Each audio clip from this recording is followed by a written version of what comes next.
Hey, what's up everybody? This is Kevin from the RCS Office of eLearning, bringing you another action-packed episode of Canvas A to Z. This week we're going to take a look at the letter F, looking at files, feedback, and formula. So we'll start with files. As you are probably fully aware, you have file storage in two places in Canvas. The one place you have it is associated with your account, so you can kind of think of this as your Google Drive or your Dropbox or your Microsoft OneDrive. It's a place where you can store files kind of at a personal level. The other place you can store files are within a course itself. The biggest difference is these, personal account files, they're with you all the time.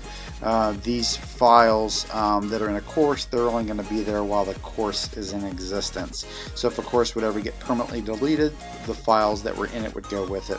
But what we really want to encourage you to do for your students is, if there's resources that are in a file format, such as a PowerPoint, a Word document, a video, a PDF, whatever it is, don't have your students go look for them in your files, because that's just going to take quite a bit of time. You can actually create paths or links to those files anywhere where you have the rich content editor. So I'll show you how you do that. I'm just doing this one in an announcement, but this same thing could be done in a discussion on a content page.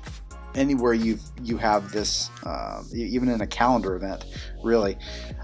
So on the right hand side over here, you have your content pane. If you don't see it on the right, it's going to be at the bottom of the screen.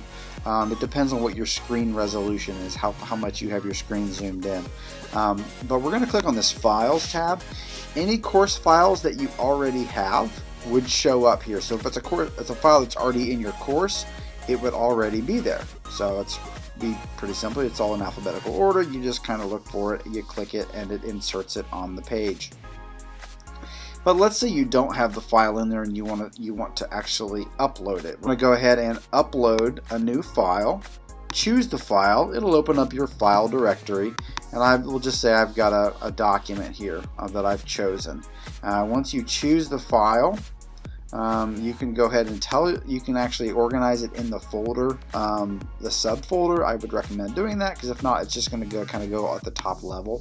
But after you've chosen where you want it to go, you click upload, and it will go ahead and put a link to the file on the page. So assuming that your file name is descriptive enough, that should be enough. But here's what I would recommend. Put the text that you want to actually refer to the file. So if it's an article about William Henry Harrison, for example, you might type William Henry Harrison article, or whatever you want to call it.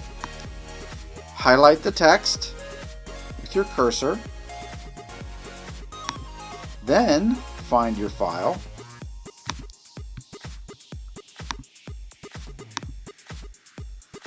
When you click upload, it will go ahead and just keep whatever text you've typed, but now it'll make it kind of a hyperlink, so that when a student clicks on that file, it will actually open. Now when I say open, depending on the browser you're in, it's going to download it. Kids aren't really interested in downloading a bunch of files, especially if they're on a mobile device. So there's another feature when you upload a file that's called inline preview. So when I click this little preview screen, it'll actually take that document or file, and it'll make it show up right there on the page, so they don't have to download it. So that's really key, I think, if you let your students know that if they click that preview button instead of the link for the actual file, it'll just open it in a preview, and it won't require them to download anything. But what we found is there's another trick, I guess, and this one takes a little bit of practice. So once you've linked the file and such, click on the link in edit mode, click on the link, and then click the link to URL button in the Rich Content Editor toolbar.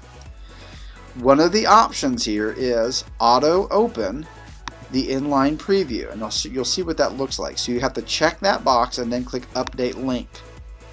Nothing looks like it changed on the screen. However, when you save this, and it will display that same content again, it will automatically open your file in the preview pane. So essentially you're taking your file and embedding it on the page, so they don't have to click the preview, they don't have to download it, it's there on the page. Now a note about PowerPoints: if you take a PowerPoint and use this tool, it'll actually kind of convert it to a PDF. So it's not going to be a slideshow per se, they'll actually scroll through the PowerPoint since it converts into a PDF. But that's just a little bit of some tricks of the trade as far as files go. So hopefully that'll help streamline some processes for you. The next thing we're going to look at is feedback. Feedback is extremely important, and Canvas gives you lots of opportunities to give meaningful feedback to your students. Feedback can come in many forms, but the two we're going to look at here are going to be the kind of feedback you can provide on Canvas assignments and Canvas quizzes. So quizzes, this is a bad example because I don't actually have any content of a quiz here, but let's just say that my sample student submitted a quiz. I would have access in the left-hand pane here. I would have access to the questions, what they answered as compared to the right answer, points earned and such. Of course, the grade would be over here. If there's open-ended response questions, I'd have to type a grade in here. If it was a self-graded assessment, it would be graded for me. But regardless, there's two forms of feedback. One is the grade, okay, which is not really that meaningful. But right here, the assignment comments. So you can give text comments, so feedback on the overall assignment, the overall quiz, okay? You can do an attachment. I really don't know if this one's going to be as useful. It means you're creating your feedback in some other program. I'm going to be more likely to assume that the media comment is going to be more meaningful. With that, when you click it, it's going to open up the recorder, and you can give in a matter of seconds some pretty meaningful feedback to a kid that I contend a kid would be more likely to watch a video of you giving comments than you writing your comments. But both are good. I think video is a little bit better. Or if you're having a bad hair day, not wearing makeup, and so on and so forth, you can just click the speaker icon and just do an audio feedback. Feedback is going to correct, feedback is going to motivate, and feedback is something that kids, whether they know it or not, they're actually looking for. So feedback is important. So that's how you would do it on quizzes. I believe on quizzes that have extended response, you can, or maybe even any kind of question, I think you can give individual feedback on the questions as well. So you might want to check that out. That's going to be another pretty powerful tool there. The other thing we're looking at here is like an assignment. So maybe it's an assignment that a student has typed an answer in the rich content editor, or maybe they've uploaded a Word document or a PowerPoint or some other file. So feedback, there's actually a couple kinds of feedback I can give within this particular within an assignment like this. I can use some of these markup tools, okay, to do things like select portions of the text and highlight it, okay? So I can actually annotate and highlight what they've uploaded. I can put a text box in, so I can put feedback here, okay? And if it makes you feel better, you can actually change it to red pen too, if that makes you feel like they would be more likely to attend to it if it's in red. You can do some strike through, so maybe they're working on a writing prompt and you want to strike through those two lines. You can also freeform annotate, and you can do I believe kind of like group comments. So I can kind of take this section and leave a comment here. So clarify. Alright, so there's actual feedback you can leave on this, and the students can see it when they review this in their recent feedback portion of their Canvas course. So on this side, obviously this is where you could type in a grade. If you have a rubric that you've assigned to a particular assessment or a particular assignment, you can pull that rubric up. You can go ahead and put the different ratings in. You can hit save. It will calculate your score for you. You can see what they got in the different areas, and then like the quiz, you can give text, video, or audio comments there as well. So Canvas makes it really easy to give meaningful feedback quickly, and I think that's going to have an impact on the work that your students do for you. The third F that we're talking about this week is formulas. So this is definitely a higher level, like next level application of Canvas, but math teachers, I really think this has the potential of helping you really get a better idea of what your students can and cannot do in terms of calculating correct answers. So the formula question type, this is not going to be a tutorial on how to do it. I would love to meet with you to help you through this process, but in a nutshell, what a formula question type does is the way you set it up, Canvas will, based on the parameters you've set up, it will randomly assign different values for things that you designate, variables that you designate. So this would be an example of a multiplication question, okay? The brackets are just part of the process of how to set these up. So I have to pick two variables to use. I've picked X and Y, okay?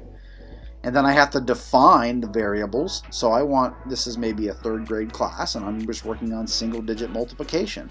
Well, I want Y to be any number between 1 and 9, whole numbers, no decimals. And I want Y to be any whole number between 1 and 9, and including 9. And what Canvas will do is randomly, for each kid, assign a different problem. So Johnny might have 5 times 2, Sally might have 2 times 7, Johnny might have 3 times 6. But because in this next part you tell Canvas how to solve the problem, in this case it's just going to be X, and then you have to use the star or asterisk as the multiplication symbol, X times Y, Canvas will know if, based on what values they're given, it will know if their answer is right or wrong, and it will tell them immediately. So what this limits is the ability of a kid to look off another kid's paper or look off another kid's screen if they're all doing the exact same problems. I think it's going to give you better insights on whether or not a student has truly mastered a skill because you've taken certain variables out of the equation, like cheating, for example. Since every student is being given individual questions, I think it's just really going to help you get a better understanding of who needs more support and who's mastered concepts. So it has the potential to help you differentiate and personalize learning because you'll have a better idea of what kids have mastered what skills and are ready to move on, and who need more support. So there's a lot of help material. There's a lot of material that will help you set these formulas up, but certainly reach out to me and or any member of the e-learning staff, and we'll be happy to work through this with you. This works. I mean, I could argue this works anywhere from kindergarten math all the way up to the college math level there, because it's very now that being said, a disclaimer: this does not work for every math problem, for every type of math problem. This really works with problems where there's a discrete answer. There's one absolute answer, but just wanted to put it out there because I think there's people out there that are going to benefit from this. So hopefully you've picked up a few things. We talked about files, how we can get files to kids in a much more streamlined fashion, how to give feedback in various ways using the Canvas quizzes and assignments, and then some basics on how to set up the formula question type in Canvas. So as always, if you have questions, comments, concerns, please reach out to any member of the e-learning staff. Otherwise, look forward to sending you another Canvas A to Z next week. Have a nice day.